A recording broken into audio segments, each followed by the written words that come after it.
আসসালামু আলাইকুম রহমতুল্লাহি ওয়া বারাকাতুহু গাইস, কেমন আছেন? আশা করি সবাই ভালো আছেন। আমি আলহামদুলিল্লাহ খুব ভালো আছি। এই যে দেখেন, আজকে ডিম দিই আলু দিয়ে রান্না করবো। ডিমটা কী ব্যাপার আমি দেখেন আপনাদেরকে দেখাচ্ছি।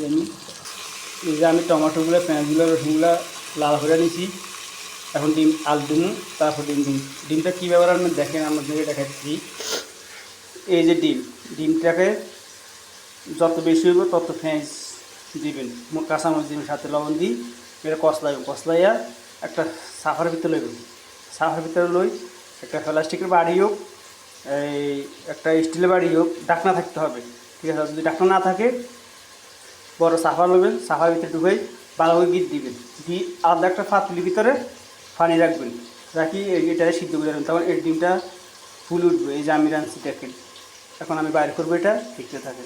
এই যে ডিমটা আমি কাটে নিলাম, এখন দিয়ে দিব। এই যে আলুগুলো কষানো শেষ, এখন ডিম দিয়ে দিব। এখন আমি ডিম দিতে আসি,